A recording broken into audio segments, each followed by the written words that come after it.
Pete Checker. What's his Peter. Peter? My father's was Peter Nicholas, so I got to be Nicholas Peter. I'm so excited today to have Nicholas P. Checker on my show, Stories Worth Telling. And if you know Nick, you know that you've got a story to hear and a story that's worth listening to, and he definitely has a story worth telling.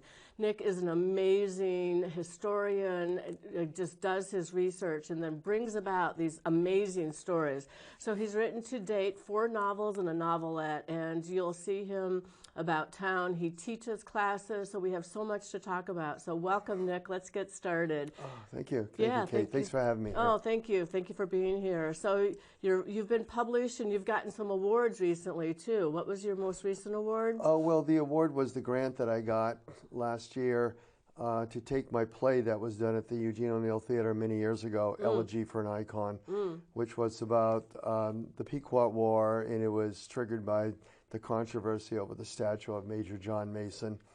And the play was performed there, again, many, many years ago at the local Playwrights Festival. And then it was done repeatedly, and then it became part of my writing past until the issue surfaced again about Major Mason's statue. So, and because there was a lot of attention being given to it, but not a lot of that attention was responsible or accurate. And I figured if people are going to make decisions about something that took place 3.5 centuries ago, they should learn a little more about it. So what was unfolded? What were you able to dig up and write the truth about history? I think history is so important, and we don't necessarily have the right history in the history books. I'm on the Board of Education in East Lyme, and we talk about that a lot. Like, what are we teaching our kids? Well, what I did was I researched everything that was ever written on the Pequot War, and the staple of my research was Dr. Kevin McBride.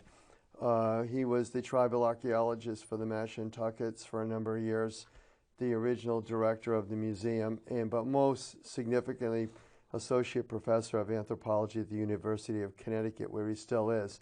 And Kevin literally digs up the past. And he had done so much research on it, not only reading the primary documentation, which he passed all this on to me, but his diggings. What do you mean, anthropological, actual digging? Yes. Wow. Yeah, he's done excavations through this whole area and discovered a lot of what actually took place, but he did it objectively. He did it without bias, without angle, without trying to influence people one way or the other.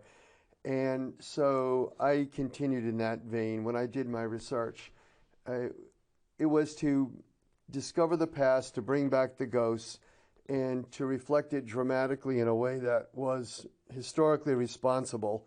I've learned that's a phrase that I've coined. Historically responsible. Yeah. What do you mean by that? Well, people would say to me, is this going to be historically accurate? I said, well, it's historically responsible. It happened over 350 years ago. It's hard. So there's accounts written, but these are written by people who have their own opinion. There's oral tradition. Right. And if you've ever played the telephone game Gossip, by the time it gets to the last person in the line, the original message is totally different. Skewed. So over time, things are passed down.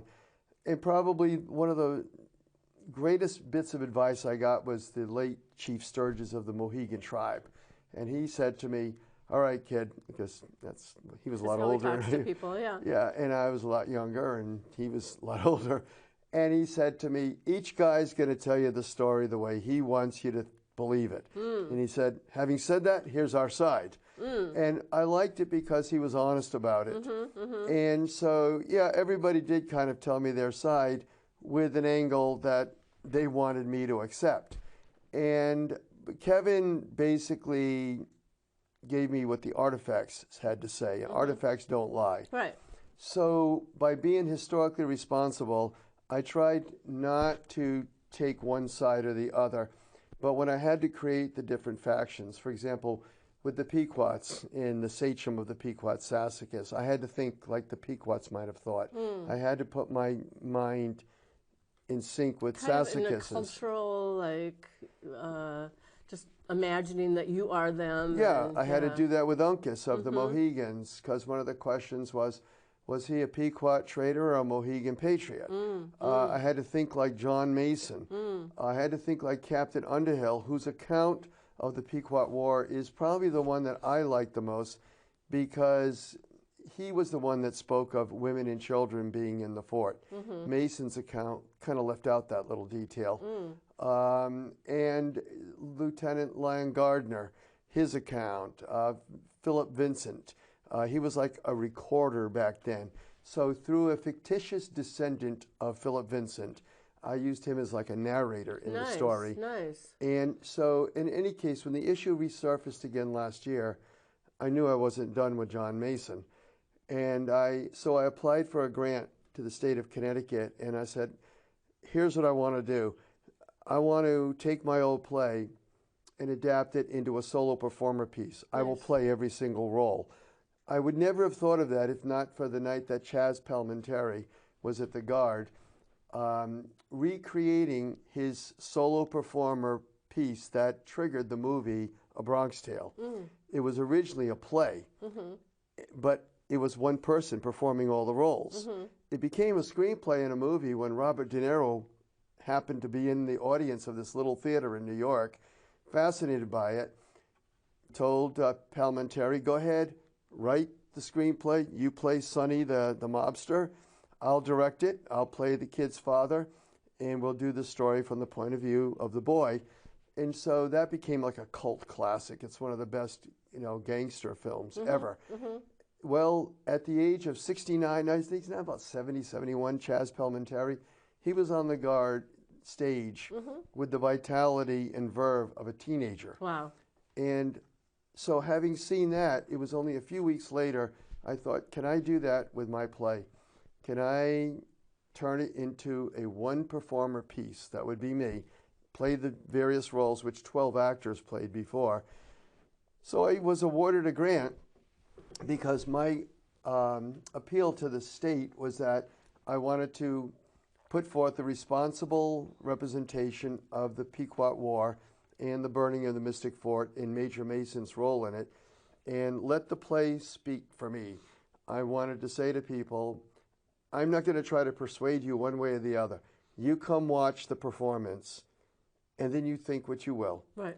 Because I've laid out everything that happened back then. But I want to know, what's the takeaway? What did people think? Did they hold Mason in contempt for what happened, his part of it? Or? Well, what a lot of people came away realizing was that the issue was not so black and white and not so simplistic as both sides tend to make it. Right. That, and again, it was a clash of cultures, and it was tragic. It comes down to what Rodney King once said, can't we all just get along? Right. Evidently, we cannot. Well, hopefully we can. I mean, I still hold, like that North Star. Like. Oh, I still hope, too. Right. And I just believe that we have to be that way. And, I don't want an Armageddon, right? Like, I want things to be peaceful and calm and, Well, every now and then there is a Gandhi, there is a Carl Sagan. Absolutely. There are great minds that pass through, Benjamin Franklin, who once said, there's nothing that a table full of people filled with common sense cannot resolve. That's right. The common sense, of course, being the key phrase there. And but isn't he the one that said? Isn't he the one that said common sense is not so common as well? Right. So you have people like Dr. Jane Goodall. You have these wonderful minds. Absolutely. As long as they are present and they continue to surface, then I think there's hope. But what I wanted to do was... Well, if I can just interrupt for a second or interject, I just think it's so important that we hear from those voices. And don't you think there's a responsibility at some point that people who do have that kind of vision or purpose or insight are doing what you're doing, of telling the story and being out there and spreading truth and having people do that problem solving? Well, yeah, I found one of the many figures that I found inspirational was the German playwright Bertolt Brecht, whose purpose in theater, he says, yes, I want you engaged, I even want you entertained, but I want you leaving the theater thinking about what you saw. And if that can provoke social change, then by all means do so. So I was, and Tolkien said, just tell a cracking good tale. And I agree with that. It's got to be dynamic and exciting for people to want to watch it. But people have to think about what they saw. And that's what I'm trying to do with anything that I write. I want you engaged and caught up in it. Absolutely. But when it's over, I want you to go, you know what, I want to think about what I just read. Well, and that's what I know with storytelling. There always has to be like this aha moment, like something happens that what you thought just all of a sudden is just shifted, maybe slightly, but you have a new perspective, a new nuance. Let me give you an interesting example. When I did the performance, there were a couple, and there might be more. I will perform this. If there's an invitation to go to a school or a community event or something and resurrect this performance, if people feel there's value in it, I will do it. Well, we did it again in December.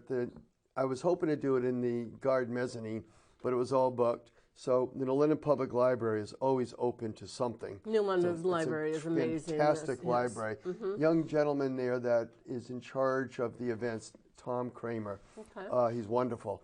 So he set it up. So right around, I think it was December 10th, I did a presentation there. We had a lot of people in that big community room. But here's the story based on what we were talking about. One of my writing students, Steve Burt, I call him Bear because he's a big rugged guy. Yep. And he had a friend who drove him over. And his friend was all the way over. I don't care about history. I don't want to go. I'm only doing this because you need a ride. I don't want to have anything to do with history. It's past. Well, about intermission time, he gets up and he goes over to Bear and he said, I can't believe this. We haven't learned anything yet. Look at what happened then. We're making all the same mistakes, and this play is showing what we keep doing over and over again. I can't believe it's happening. And Bear looked at him. He said, I thought you weren't interested. He goes, oh, shut up. He says, when do we go back in? And he said the guy just kept talking about it. And I thought, if I can reach someone, if the play can reach someone that comes in saying, what am I here for? And then knows what he was there for. Afterwards, there were people, coming up and asking questions. And I thought, they're all leaving with what this play had to say in their minds. Right. And I want to quote Jack Lemmon when they did the movie Missing. And he said, look, what's going on in these third world countries, I'd like you to go see this movie and come out of there thinking about it. I don't care what you think, but for God's sake, go to the movie and think about it. I think Sissy Spacek won an Academy Award for that. And Jack Lemmon, it was a very serious role. But so you're enlightened, you enlighten people by your words and by your ability to... I hope to. Yeah. I hope to. Well, I think so, right? There's a lot of people long before me and after that were doing that, and I just hope to join them. I just hope to be among those who've got something to say that people will think about while being engaged in it and say, hey, I'm glad I was there. I got caught up in it, but boy, there's something to think about. So. Right. And I'm signed up for Howard Zinn's historical. Every day he posts something about something that happened on this day in history and like the enlightened version of it rather than the historically presented one that we got when we were in school. And well, there's little things that are hidden in these pockets, and I want to open up those pockets. And there's when someone is watching a play or reading a book or something, and they just go, I didn't know this. You watch the movie Gettysburg, what I consider the most historically accurate film I've ever seen in my life. And I'm marveling at how Colonel Chamberlain led that bayonet charge down Little Round Top. And I said, when I studied the Civil War in school, I never even heard of Colonel Chamberlain. Yet he practically saved the day for the Battle of Gettysburg with that heroic charge. And there's things like that. History is very exciting. It's very exciting, especially have somebody like you who's bringing it up and finding the actual documents and the things that you can read that are actually part of the history. Well, I had a seminar last summer where I performed just a portion of the play. It was over at what's now called the Old Mystic Research Center. It used to be the Indian Colonial Research Center. But that day featured Dr. Kevin McBride. And he kept saying, he said, no, I'll do the seminar. And I was at the table with myself and Dale Plummer, the Norwich historian. He goes, Nick, who's going to come besides you, me, Dale, and my Yukon students? I was there. That place was packed. There were like 200 people. Yeah. I told him, I quoted Field of Dreams. I said, Kevin, people will come. And as you saw them, the fire marshal would have thrown a hissy if he'd been there. I know. They were coming, and I said, Kevin. We needed more chairs, standing room people only. will come. Yes. And he goes, point made. And so you were there, and what a fantastic presenter he is. Absolutely. Yeah. Absolutely. So you've written 4 novels, and your books are available at the Yukon Bookstore. Well, The Legend of Kwai Coast. This is the one that you want to talk about. Okay. Yeah, that's available there. The Saga of Marathon was. My 4 novels were done through traditional publishers. Okay. I found them in the novel and short story writers market.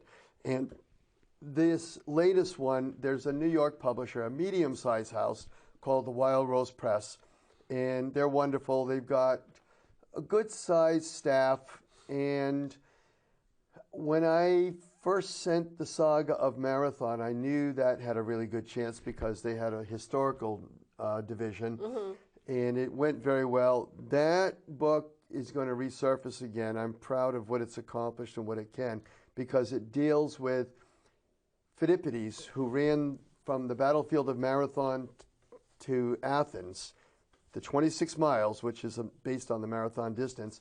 He ran from Marathon to Athens to warn the city that, yes, we have defeated the invading Persian army, but they got on their ships and they're sailing around the coast. Phidippides was on a Paul Revere mission, a young guy, to warn the city, yes, victory, but the Persians are coming.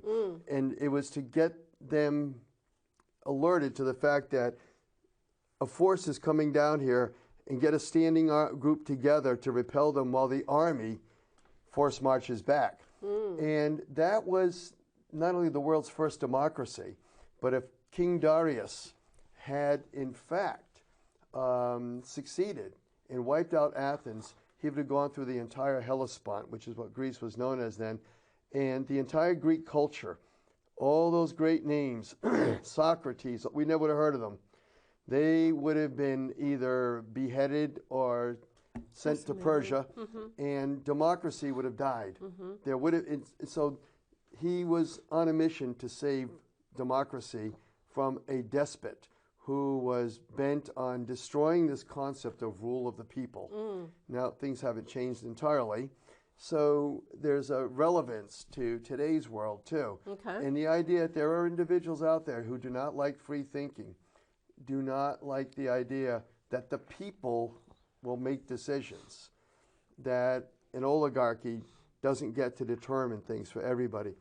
Having said that, though, when I sent this one, this was a book that began many, many years ago. I wrote it a long time ago, and it was about a rebellious young dolphin.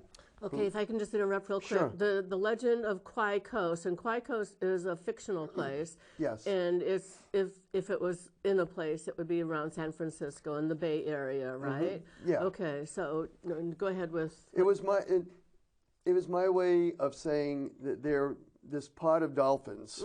It's a clan that's very unusual. Well, dolphins are such amazing animals, too, so intelligent. And incredibly intelligent. And the works of Jacques Cousteau basically is what inspired it. Sure. And what triggered this, and I talked about this at Bank Square Books when I gave a presentation this past October, Jacques Cousteau and his son Philippe and their crew were diving. And again, Jacques Cousteau is to the sea what Carl Sagan is to outer space. Absolutely. He's a genius. And there's people that don't know who he was. I think this is tragic. This man was the greatest pioneer of the ocean. They were diving, and they said near a coral reef, he called it a dolphin congress. There was a small group of dolphins sitting with their dorsal part against the wall, sitting up. Just having a conversation. Yeah.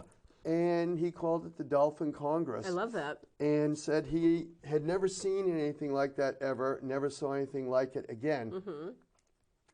And it got me to thinking, I already was in love with marine sciences and the ocean and everything. And he said that they were probably determining something to do with their clan, with their group. So I came up with this story. Well, I want to read it. That would be great. Oh, I hope so. Yeah. The idea was that it's a reclusive clan, which is very unusual for dolphins. They stayed in this quiet little cove. That's why KWI, Kwai Coast. It was a quiet little coast. It was just on the continental shelf. Not romping through the sea like dolphins normally do. And there's a rebellious young dolphin named Piper, and she challenges these very rigid mores of the fanatical pod leader, who is convinced there is another species, another race coming for them. Oh. And they're called the snagtooth. And the dolphins call themselves the whistling fin because of the whistling sounds they make. The snagtooth are sharks. Sure. And the Commodore Ramstrong, I refer to him. Again, it's a young adult novel with a very strong appeal to adults. Now, is this part of anybody's curriculum? Is anybody in school systems, are they buying into some of your books? I wish they would. I wish they would. And it's ironic you mentioned that. One of my young students, I called her the Ocelot, and her name, Jolie Eisenberg. She was in my program, the short story writing program that I teach for the town of Groton Parks and Rec. Okay. And she's been published. She worked very hard. So she was with me from the time she was about 13. She eventually went to the Marine Magnet School and fell in love with marine sciences. Absolutely, yeah. And is a marine science major now at Avery Point. And she read it, and you know what? I should have brought it with me. She did these illustrations of all the characters. Nice. And I should have brought it with me because they were just beautiful. And she said, I couldn't help but do these illustrations. So, well, Nick, you're on Facebook, right? And if anybody wants to reach out to you, Facebook is really the way. Yeah, just go to Nicholas P. Checker, and I can be found there. But did you post the pictures? Oh yeah, this is on there because when the Avery Point bookstore decided to stock the shelves with this, people can go to the Avery Point UConn bookstore and also buy it there. And I thought, hey, I'm an alumnus of UConn. I was there for a semester at Avery Point. You know, I spent most of my time at the main branch. And I thought, well, it'd be kind of nice if, you know, I've got this story I wrote, marine science based, and I attended a semester, I think maybe 2 semesters there, but I was at the main branch. But I did go there. Gee, maybe it'd be nice if you put my book in your store. Yeah, no kidding. But when I introduced this at Bank Square Books, where the year before I had the famous Boston Marathon winner, Amby Burfoot, do the intro to the crowd. Nice. Well, I chose Jolie. Nice. I said, if she were a dolphin, she'd be like Piper. She'd be something like my main character. Right. And I thought, who better That's perfect. to give the introduction to the crowd than my young student? And she was just, I said, yeah, I want you. What an honor. And she gave a terrific presentation. I'm sure she did. So, but the thing is, again, this is a story about the voice of youth.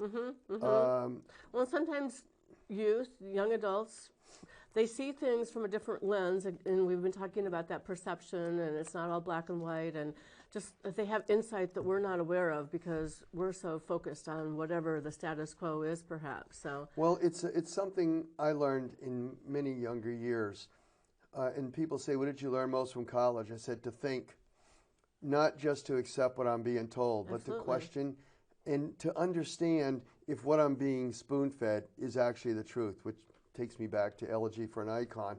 It was, and I had a great teacher named Mr. Cook, my freshman year at UConn, English teacher, and he once, when we got our first test, we wrote down everything he said, and he threw them in the wastebasket and went up on the board and drew a picture of a parrot. He said, "That's what I have in here, parrots. I have been in here telling every one of you what I think, and on your test you have repeated to me what I think. Why do I need you to tell me that? I am fully aware of that. I have no idea what any of you think about these stories. I love that. And that's when I realized. This is like a nation of sheep, right? Yeah, what he wanted us to learn, to think for ourselves, and to give our own interpretation, but to support it too. Here's what you think of the story. Why? I did the same thing when I worked in the schools. It was like, you know, you have your opinion, but what are the facts to support your opinion? Yeah. And if you can defend whatever you're saying or thinking, then that makes you all the better. So I don't know if you know, but I teach or facilitate a writing group in East Lyme, and I'm so proud of my group. They sometimes, some of them will come in, they're like, I can't write, but then they start writing.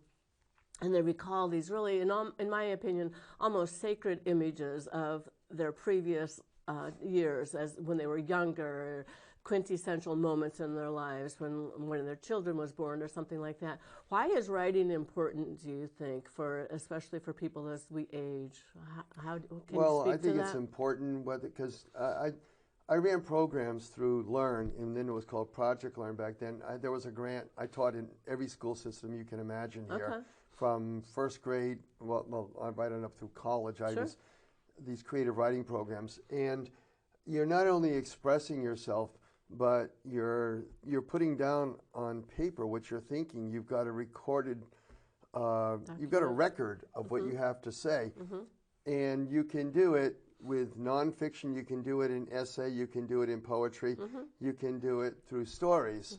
But people, as I've told my writing students, when you get published, like there's a couple little literary magazines out on the West Coast, one in particular, that's been open to my students, my adult students sending stories, and they're getting published because of that. But I've told them, I said, look at it this way, you've written a story, and now it gets published. People that you may never even know in your life, people that you may never have a conversation with, are going to read what you have to say. It's leaving a legacy. Yeah, they're going to be thinking about what you have to say. And frankly, if people say, I cannot write, can you think? Because if you can think, you can write. Right. All you're doing when you're writing is putting down what you're thinking. Exactly. And the thing that I find, too, is that it awakens the brain. They recall memories. And, you know, of course, I use the prompts of smelling, touching, feeling, tasting, things like that to bring about the... That's the whole essence. I call it the factor, SSSTT. Sight, sound, scent, touch, taste, and then the most important one, thought. See, where the novelist and the fiction writer has an advantage in that the fiction writer can crawl inside the mind of a character. We live it through the character. Not, you know, in screenwriting and in film, we're seeing it, and we're getting it through images. In plays, we're getting it through dialogue and some movement. But in the book, we are crawling right inside the mind of the characters. I love that. One of the things I've often said to people is, you open the book or the story, you start reading it, and if it's well done, this invisible pair of fingers comes up out of the page, these bony fingers. They grab you by the back of the neck, pull you inside the pages and say, you're mine, and you're not getting out till I let you out. You know, so. All right, Nick, thank you so much for being on my show. Always a pleasure to be with you, to hear what you have to say. So please come back. Thank you so much. Thank you, Kate.